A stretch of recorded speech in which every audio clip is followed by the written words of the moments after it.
You're listening to the SSPX podcast, and welcome to episode 20 of the Crisis in the Church series. Today, we'll continue our look at the Second Vatican Council, this time looking at the second and third sessions in 1963 and 1964.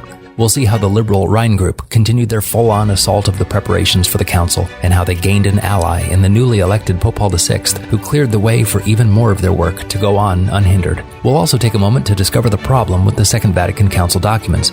At first glance, many of them seem quite orthodox, but these documents were both blatantly ambiguous and also hiding what would become known as Neo-Modernist Time Bombs. We'll see what that all means and what effect this will have on the Holy Catholic Church today on the SSPX podcast. If you'd like to learn more about this series we're doing on the Crisis in the Church, or go back and revisit our previous 19 episodes, or if you want to support this project, please visit sspxpodcast.com/crisis. Now, we'll turn to our conversation with Father MacGillivray. Welcome back to the SSPX podcast and our next section on the Crisis in the Church series. And we are now into our second episode with Father MacGillivray about the course of the Second Vatican Council. Hello, Father. How are you today? Very well, thanks. And how are you, Andrew? Doing well, thank you. And we finished last episode with a look at what happened between the first session and the second session. Most notably, John the 23rd passes away. Pope Paul VI is elected in June, and then we have the second session of the Second Vatican Council starting up in the fall of 1963. Is that kind of our quick synopsis of where we are? Exactly, that's just it. Okay. The German bishops, of course, have been preparing their alternative schemata that they're going to propose to take the place of the original ones prepared by the Preparatory Commission. And so we're going into the second session of the Council expecting for some documents to come out of it. As a matter of fact, there will only be one approved during this session, so there's actually not too much to talk about here. But we will briefly address the things that do happen. Okay. So there's a schema on Our Lady, and that's something that is very important in the course of this second session. Is that right? Well, for sure.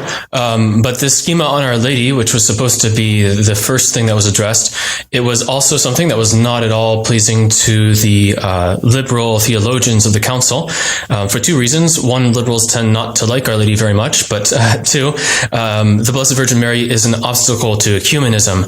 It's not a topic that the Church can speak about without offending Protestants who don't like the Catholic Church's focus on and love of the Blessed Virgin Mary. And so for the liberals at the council, it was not acceptable for there to be a schema entirely devoted to Our Lady, because that would be placing undue emphasis upon her, in their opinion. So their first move at the beginning of the second session of the council was to say, well, let's instead incorporate the schema on Our Lady into the schema on the Church, known as Lumen Gentium, which still had to be, debated on, and that wouldn't come out until the third session of the council. But their plan was to, again, delay this document that they don't like, and even ultimately to incorporate it into another one, so that Our Lady would not be unduly emphasized. Wow, that's fascinating. She doesn't need any special emphasis, I guess. It would seem not, because when you do that, then you are offensive to Protestants, and that's number one priority for the liberals at the council, is to open the Church to the modern world, but also to the non-Catholic religions, in order to promote this kind of ecumenical unity, which is such a priority for them. Okay. So you said that there was not much that's happening during this session. Is there anything else of note that we should take a look at here in the second session? Yes. The only other thing is that, the first schema is finally passed, which is the one on the liturgy, Sacrosanctum Concilium, which is calling for a reform of the Roman Mass. Now, it's not actually accomplishing that reform. It's simply laying out the principles for it. And immediately, a new commission is going to be appointed to work on actually producing the new rite of Mass, once again with Father Bonini as its secretary. And this document here on the liturgy, so there's a little bit of contention among the Council Fathers before it's actually able to be passed, and it's passed after there's a clarification issued, I believe by the Secretary of the Council, saying that this document does not invoke the Church's infallible teaching authority. It's just a pastoral document, and because it's not invoking the Church's infallibility, almost all of the Council Fathers are willing to let it pass. They consider that, well, there has been this very important liturgical movement going on in the Church for about a century now, begun by very great figures such as Don Guéranger and St. Pius X, and many of the Council Fathers have failed to realize that, in fact, this liturgical movement in the last 30 years or so has been set off track by liberal and ecumenically minded persons in the Church who have given it an unfortunate direction, more towards let's say, the goal of emphasizing the instructive aspect of the liturgy. The liturgy is essentially for man to instruct him, rather than being oriented towards God to worship and adore him. So there are, in other words, some problems with the liturgical movement, which most of the Council Fathers are not fully aware of, and reassured by the fact that this is not an infallible document, they almost unanimously agree to pass it. So the liberals who are interested in pushing through what will inevitably be changes to the liturgy, did they push to have this seen as a pastoral document instead of a doctrinal document in order to try and get this agenda through, or? Well, I believe the idea is that because we're not engaging the Church's supreme teaching authority, it's not necessary for every single statement to be, let's say, absolutely impeachable or incapable of being criticized. If it's not an infallible document, then we can kind of relax our standards a little bit. Interesting.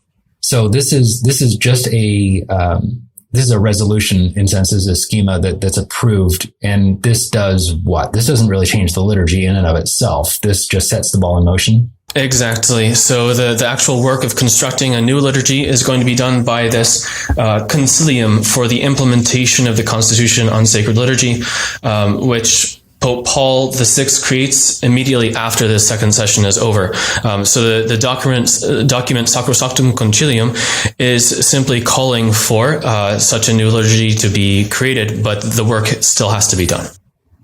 Okay. And so who is going to be in charge of this council, this concilium? Is this the people who were from the Liturgical Commission of the Second Vatican Council, or are they someone different? Exactly. Well, the majority of those who are put on this new concilium, they come from the Preparatory Commission on the Liturgy, which, as we've said in the last episode, is the one which has the greatest, let's say, representation from liberal-leaning prelates. So it was already somewhat liberal to begin with. Once again, Father Bonini, the kind of occult Freemason, is the secretary of this commission, and the head of the commission is Cardinal Lercaro, who was a liberal. So we are not expecting very good things to come from this. Right. So that kind of wraps up, the high points, low points, however you want to describe it, of the second session of the Second Vatican Council. And sure. And like we saw after the first session, there's some time. This is only really taking place between October and December. So you have basically all, late winter, spring, summer of the next year. Last time we saw that there were meetings in Germany of, various council fathers and theologians. Anything like that happening between the second and third sessions now? Well, as usual, the German bishops are up to their antics. They're meeting to prepare for more disasters. In this case, they are still concerned by this schema on Our Lady, which, although it's been agreed to incorporate it into the schema on the Church, what the German bishops are really afraid of is that the Blessed Virgin will be given the title officially by the Church of being mediatrix of all graces. That's something, again, which they know is going to be an obstacle to ecumenism. And they decide at this council or meeting that they have at Innsbruck that they don't want this to take place because, again, it's an obstacle to ecumenism. And also what they say is that it's still a disputed question and the church shouldn't be proposing doctrine which is disputed. Of course, it wasn't really disputed by any Orthodox theologians at the time. It was really just they took advantage of the fact that, yes, a few of the very liberal-leaning theologians whose orthodoxy was quite questionable, they were the ones calling this doctrine into question. But these German bishops said, because a few theologians are saying this, we have to consider it a disputed doctrine, and so we shouldn't mention it in the council. Is that just a tactic on their end? They're saying, hey, there's a few people who disagree with this, therefore we shouldn't have it in the council. It's not that there was actually a real dispute among sound theologians on this question, but rather that there were just a few liberal-leaning ones who, because of their lack of orthodoxy, were willing to question it. And so it was really just a pretext for pushing aside this idea of giving Our Lady this title. It was just a pretext, but not really a sound theological argument. Wow. That's heartbreaking. I mean, we see, at the beginning of last episode, at the very beginning of the whole council, we see, Pope John the 23rd basically saying, we're not going to listen to these prophets of doom. Possibly he's talking about, the Fatima apparitions there. Mm-hmm. But now we see again, Our Lady, being pushed off to the side, not only during the second session, but in the discussions between the second and the third session. She's, not being given any sort of due honor at all during this council, it seems. Absolutely. It is concerning. And another point of concern here in this intermediary phase between the second and third sessions is that the rules of procedure for the council are changed in such a way that beginning with the third session, any council father who wishes to speak at the council has to provide a written summary of his speech 5 days in advance of when he wants to give it. And he has to have the support of at least 70 council fathers in order to be allowed to speak. Meaning that, once again, minority opinions or those who aren't already, let's say, actively directing the flow of the council, they're going to be silenced. They're going to have practically no chance to say something or object if there's a turn of events which is, let's say, harmful to tradition and the right, let's say, exposition of the church's doctrine. So, for example, let's say a liberal bishop or cardinal stands up and gives a terrible speech in which he's promoting something which is very harmful to faith or morals, and one of the council fathers wants to object to that and show how these ideas are wrong or dangerous. He has to wait at least 5 days in order to be able to do so, and he needs the support of a number of other people, at least 70 other council fathers, to be able to speak up. Wow, that's outstanding. So we've been focusing a lot on the more liberal players in the council. Can we talk for just a minute about who is in this minority, in this, I guess we could say, conservative minority or orthodox minority? Sure, of course. And just to quickly clarify, of course, the vast majority of the council fathers are neither extremely conservative nor extremely liberal. The liberals and the conservatives are both minorities, but the liberals are the ones that enter the council well organized. The conservatives, It takes them a while to realize, there's a real problem here, and if we don't react, then this council is going to be a disaster. And it's only really between the second and third sessions that they start to get their act together and get organized. And it's largely through the influence of Archbishop Lefebvre, who had already, in fact, been a member on the Central Preparatory Commission before the council. So he had an important role from the beginning. But now is really where he starts to step forward and organize the minority opposition in a group which is called the Cetus Internationalis Patrum. So the Cetus, for short, is this group of so literally the international group of fathers who are fighting for orthodoxy in the council. The Cetus is actually headed by Archbishop Sigod of Brazil, who is a conservative prelate that befriended Archbishop Lefebvre. And then it also has two important cardinals, representatives of this Cetus, Cardinal Siri and Cardinal Brown. Okay. So there are some cardinals, some church fathers that are in this group that are trying to, like you said, kind of organize themselves. They see what's happening and they're trying to get organized and get their feet under them. But again, that's what, 250 or so church fathers that are in this group compared to, the broader whole of 2,400. I mean, like you said, the majority are neither liberal nor conservative, but it's not a whole lot that are actively trying to maintain orthodoxy in the council. Right. And so they're going to have to limit themselves primarily to just, let's say, limiting the damage that's going to happen, as in they can't eliminate from the documents all of the phrases which are questionable or ambiguous, but at least what they do succeed in doing is often blocking the things that are extremely bad, and inserting here and there clarifications which reaffirm the church's traditional teaching.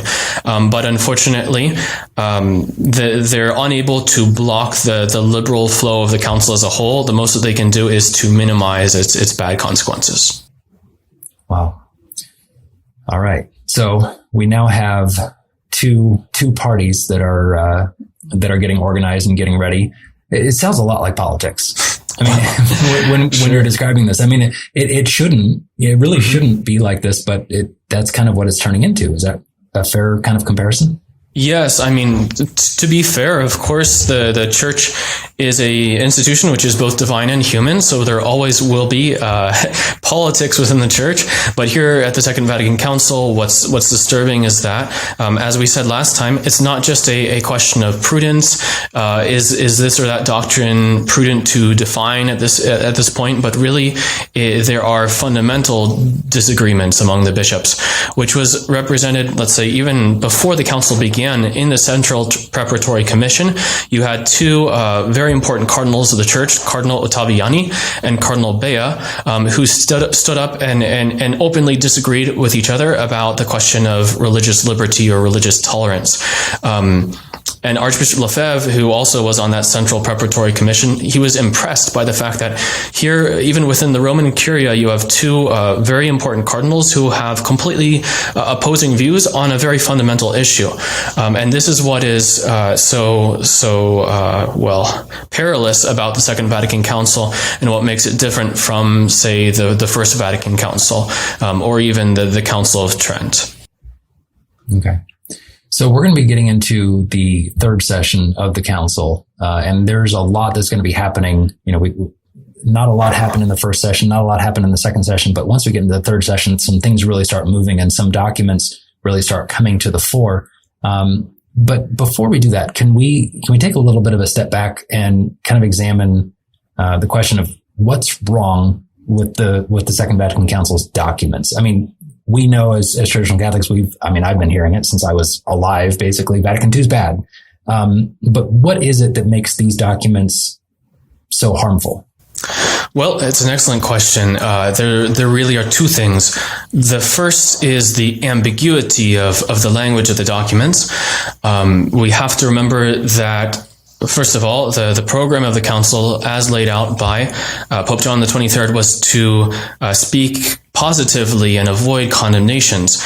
And as soon as you omit to condemn the errors that are opposed to the truth, then it's quite possible for people to misinterpret your statements and even interpret them in a way that's opposed to orthodox doctrine. So first of all, a lack of condemnations, and then even intentional vagueness, because these are compromised documents in which, let's say, it's clear that you can't get all of the Council Fathers to agree upon saying something which is clearly conservative or clearly liberal. And so instead, there have to be certain ambiguous statements which are open to interpretation. And that's the only way to get everyone to agree.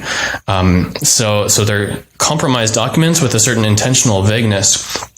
And the vagueness is also there for ecumenical reasons, because if you state the Catholic doctrine too clearly, then you risk offending the Protestant and Orthodox observers who are there at the council. We have to remember that, for example, the certain members of the council agreed in advance that they would ensure that communism was not explicitly condemned, because this was a condition for the leaders of the Russian Orthodox Church to be able to attend the council as observers. Basically, the communists said, we will permit them to come and attend the council, provided that you don't condemn communism. And so that's one example of where, let's say, ecumenical interests resulted in a very unfortunate ambiguity, where even though communism was probably the number one thing that most council fathers wanted to condemn, it wasn't condemned explicitly. So that's the first problem, is this ambiguity in the council documents. But it would not be sufficient to say that they're just ambiguous. The truth is that there are statements which are genuinely, authentically modernist, even if their modernism is concealed in somewhat deceptive language, or it's not immediately evident what are the conclusions or consequences that would be drawn from these statements. That's why they're often called time bombs, which is to say that they're little phrases planted in the documents, which the modernists or neo-modernists intentionally put there with the plan to draw out later all of the implicit consequences. Wow. And this is not something that would be, like you said, these are time bombs. They're not super obvious if you're reading through it, but it again kind of opens the door. It allows for this interpretation according to these neo-modernist theologies that we've seen, with Delabac and Terre de Chardin and all these guys. Exactly. And so all it takes is one very short and simple sentence, like, it's due to man's personal dignity that he has the right to profess his religion publicly, whether it be the true or the false one. All it takes is one short statement like that, and then you have all kinds of disastrous consequences that unfold later. Wow. All right. So that helps. Thank you for kind of giving us a grasp of, what is going to be in these documents, or at least the broad overview of why these documents are troublesome. Mm-hmm. And then I guess let's dive into the third session then. And this is going to be happening in the fall of 1964. And there's going to be a couple things that are going to be happening here. I guess you said two important schemas that are going to be brought to a vote and brought to discussion. Sure. So the first of these is Lumen Gentium, or the dogmatic constitution on the church. And so, as we said already, the schema on Our Lady was going to be incorporated as just a part of this overarching schema on the church. With reference to Our Lady, she is given the title of mediatrix, which was for the more liberal council fathers a great defeat, in fact. However, not mediatrix of all graces. So there was still a little bit of a watering down of that doctrine. Okay. But more broadly, this schema or dogmatic constitution on the church is problematic because it prefers the term communion of the people of God instead of mystical body to describe the church, which is one which allows there to be very fuzzy boundaries in the church. So it's possible for people to somehow be part of a communion, even if they're not hierarchically united under one governing authority. A communion is a term which allows for, let's say, different degrees of participation. And there's this novelty which is coined in this document. Well, to be fair, it's actually stated in Unitatis Redintegratio, another document that we're about to discuss, that there's such a thing as partial communion. And so this idea of the people of God being a communion allows for partial and full. And it allows for us to speak about non-Catholics as somehow being members of the church, just not perfectly or fully.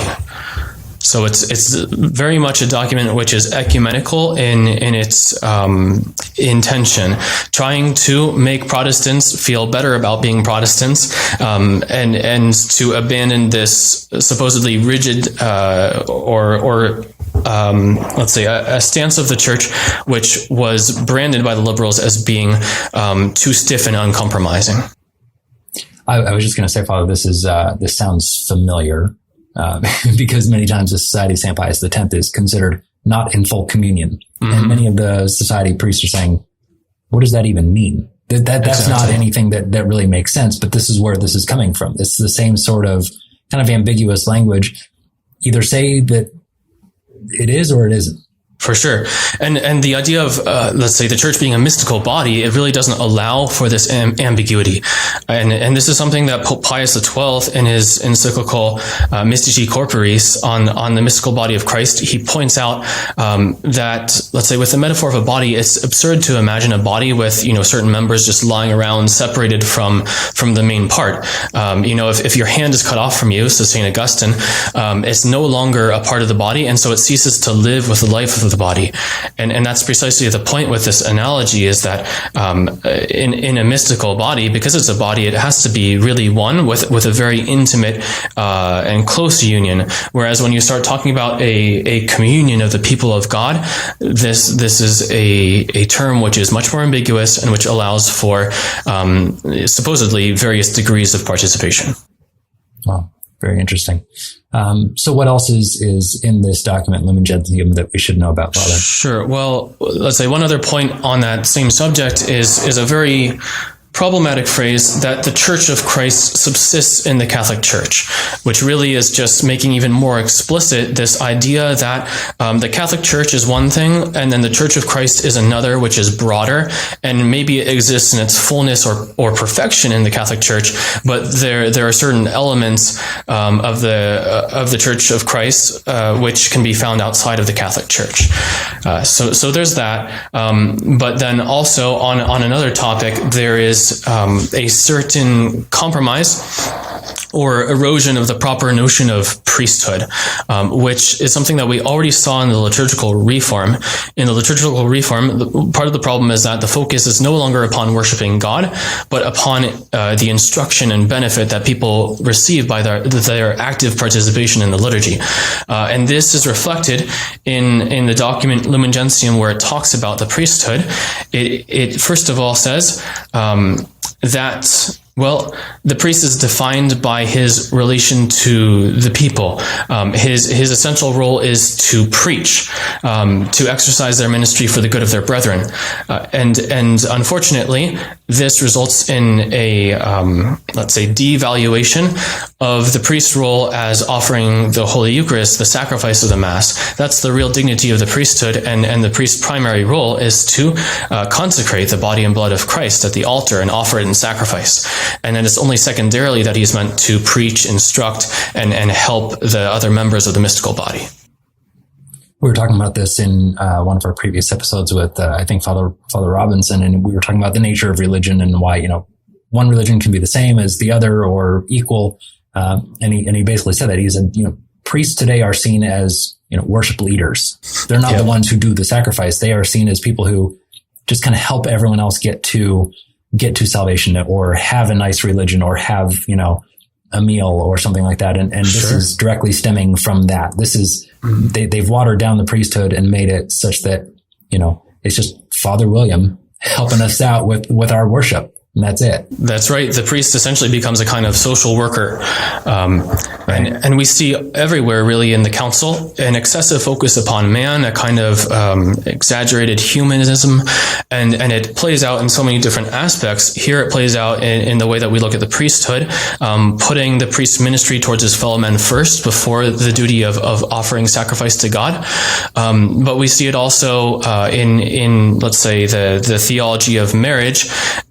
Especially this will be reflected later on in the new Code of Canon Law. Now, marriage is not so much about having children who are to populate heaven for eternal life as the mutual help that husband and wife give each other. Everywhere we see this emphasis upon man, his personal dignity, and kind of helping man to fulfill himself. And there's not so much of a focus upon man in his relation to and duties towards God. Right. So that's Lumen Gentium. And then the next one we're going to be talking about, you said, is Unitatis Redensa Gratio. Exactly, that's the one. So this is the document on ecumenism, which has to do with the union of all Christians. And the idea is that, let's say, it's deplorable that Christians throughout the world are disunited, and let's say that the church has always seen this as a problem on the side of those who have left the church, heretics and schismatics, and that the church herself still has that unity which Christ willed her to have when he prayed for her to be one at the Last Supper. Now, with Unitatis Redintegratio, there's first of all a kind of lamenting over the fact that somehow Christ's church is not one because of these schisms and heresies. And then there's an attempt, however, to, let's say, console the Protestants in saying that even though they have departed from the Catholic Church and don't possess the fullness of the means of salvation, nevertheless, the document says, these separated churches and communities, though we believe they suffer from defects already mentioned, have by no means been deprived of significance and importance in the mystery of salvation, for the Spirit of Christ has not refrained from using them as means of salvation. Oh. So there's this so this is an example, let's say, not merely of ambiguity, but of a real time bomb, where there is a statement which is contrary to Catholic teaching and whose consequences, especially as they're developed in the post-conciliar period, will be disastrous. So to call a church, or more properly a sect, which is separated from the one true Church of Christ, to call it a means of salvation is absolutely unthinkable. But that's precisely what is being done here. In the name of ecumenism, we're trying to, let's say, reach out to our separated brethren and welcome them and make them feel accepted. And so we're going to not merely point out the fact that, yes, they possess certain treasures which are ultimately derived from the Catholic Church. They might have, let's say, much of sacred scripture, or they might still have certain sacraments which are validly administrated, like baptism and marriage, matrimony.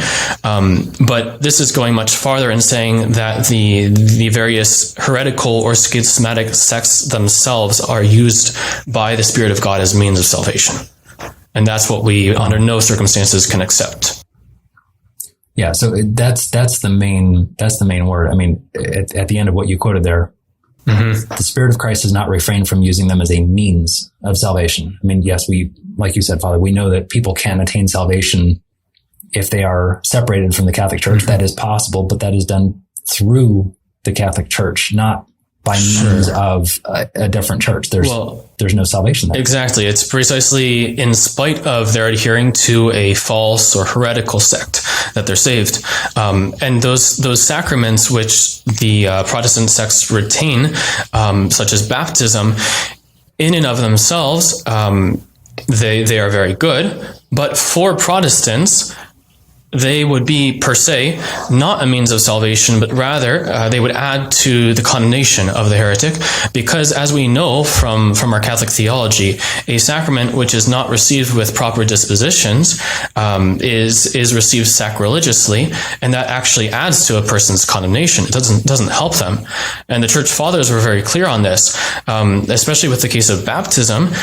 St. Augustine and other Church Fathers talk about this and say, just as, let's say, with the Ark of Noah, Noah and his family were saved from the waters of the flood, and the earth was purified. But for everyone else, those waters were, let's say, for their destruction. They were drowned in the waters, and the waters of baptism are kind of like that. For those who receive baptism worthily, that is without the obstacle of heresy or schism, and with the proper dispositions, those waters are salvific and they cleanse us from sin. But for those who receive a sacrament, even the sacrament of baptism, with a serious obstacle such as heresy or schism, which is knowingly and willfully adhered to, that's a sacrilegious reception of the sacrament, and it's not going to help such a person for salvation. Wow.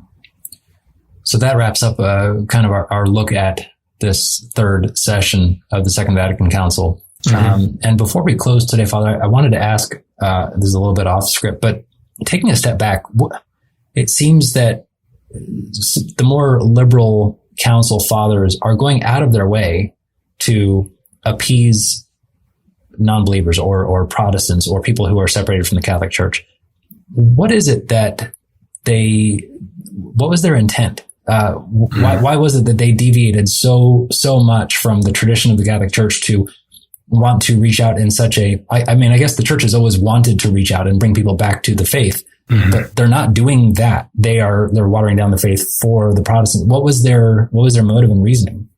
Well, it's an excellent question, and it's perhaps one that goes beyond the scope of what I can adequately address right here and now. And in a certain sense, I'd also have to be a liberal to fully understand why.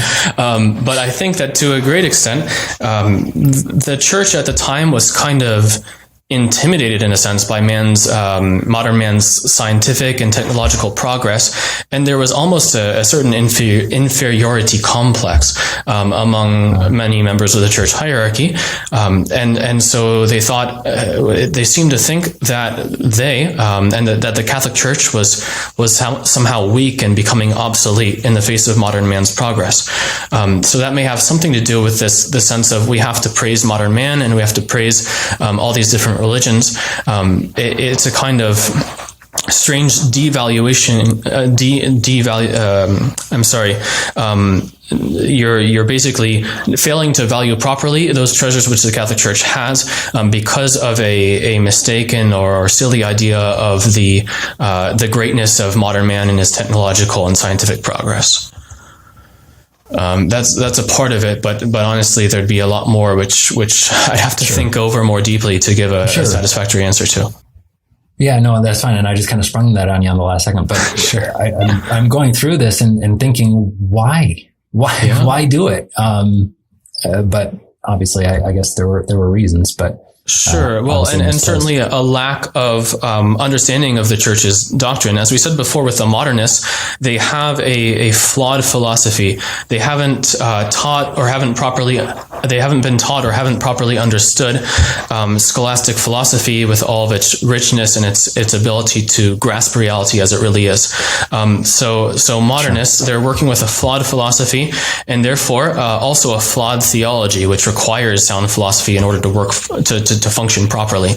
And so because they themselves don't understand their own faith as they ought to, and they haven't yet elaborated a proper system of theology, it leads to all kinds of deviations in practice. Absolutely. Well, Father, thank you so much for taking the time to chat with us about this and going through the second and the third sessions with us. And next time we'll be speaking about the fourth and final session of the Second Vatican Council. And I guess there's 4 distinct documents that we're going to be looking at there. And kind of closing up our study on that. Absolutely. I look forward to it. All right. Well, thank you, Father. We appreciate it very much. Very good. My pleasure. Thank you. Thank you. Bless. Thank you for listening to and watching episode 20 of our Crisis in the Church series here on the SSPX podcast. In episode 21, we'll complete our study of the Second Vatican Council itself and discover why 1965 was perhaps one of, if not the most momentous years in history of the Catholic Church. And in later episodes, we'll be taking a deeper look at the aftermath of the Council. If you have a question on the topic of the crisis, please feel free to ask it at sspxpodcast.com/crisis. Please share this episode with someone who you think might enjoy it. And if they don't know what a podcast is, please show them so that they can take advantage of all our episodes.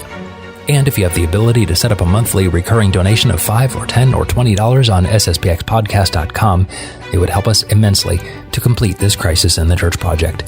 Until next week, thank you for listening, and God bless you.